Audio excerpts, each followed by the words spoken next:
Jæja, vinir. Ég skal segja ykkur það að ég byrjaði með nokkur orð og ætlaði að tala nokkur orð til ykkar og búin að skrifa niður efni sem mér var mikið hugleikið og ég hélt áfram í morgun að skrifa og svo hugsaði, nei, þetta gengur ekki, þetta eiginlega bara predikun.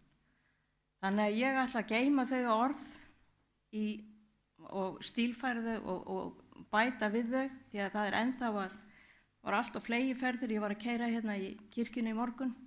Hugurinn alveg á fleygiferð að setja saman predikunina.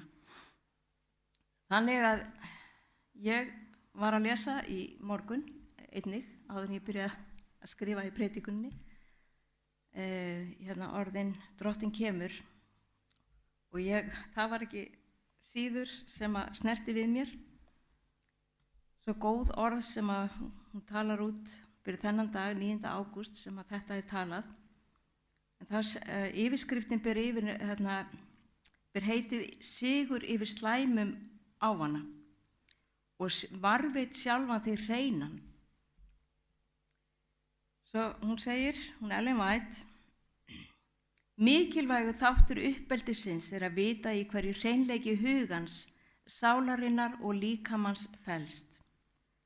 Þegar hugafari skortir hreinleika, þegar syndin orðin hluti lundernisins, hefur hún töframátt sem jafnast á við glas af sterkum áfengum drykk.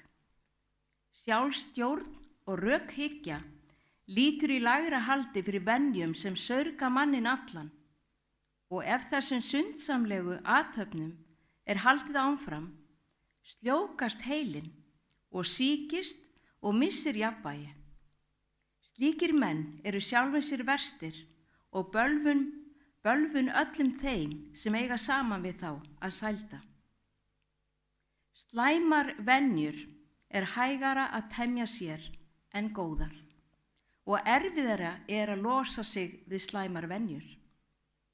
Eðlisroki hjartans veldur þessari vel þekktu staðreynd að miklu auðveldara að afsíða unglinga að spilla hugmyndum þeirra siðferði og trúrænan eiginleika en að gróðursetja í lunderni þeirra varanlegar, hreinar og óspilltar venjur réttlætis og sannleika.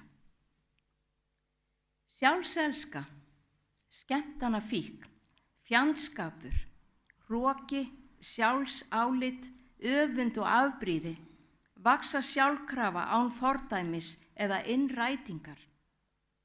Í núverandi föllnu ástandi okkar þarf einungis að gefa hugan og lundirnið á vald náttúrulegum tilhneigingum sínum.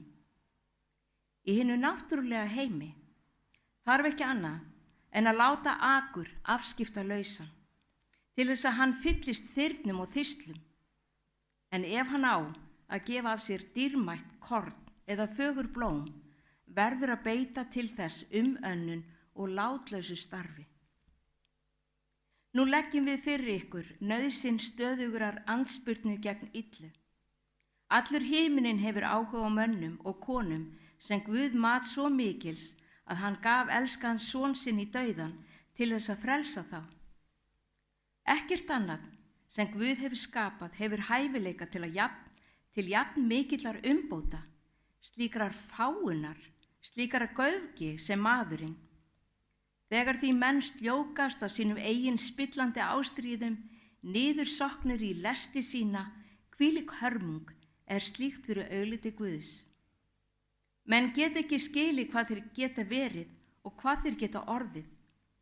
Fyrir náð Krists hafa þeir hæfileika til stöðugra andlegra framfara.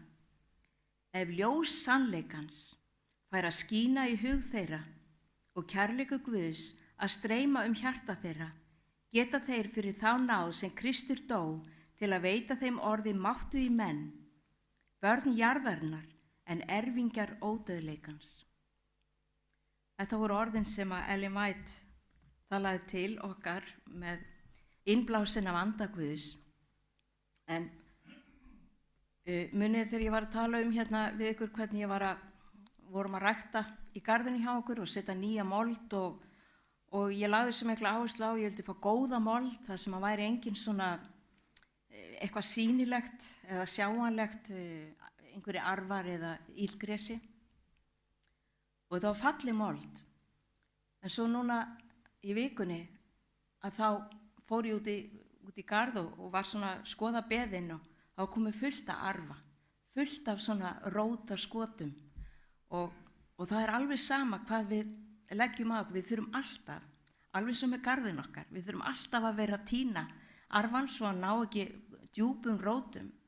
Og það sama gerist við okkur sjálf. Við þurfum alltaf að vera að skoða okkur frammi fyrir Guði og biðja hann að hjálpa okkur að hreinsa út allt þetta illgrisi eins og maður að telja upp hérna, sjálfselsku og hroka og illindi og reiði og hvað sem er, að við þurfum alltaf að vera að skoða okkur frammi fyrir Guði. Við ætlum að syngja.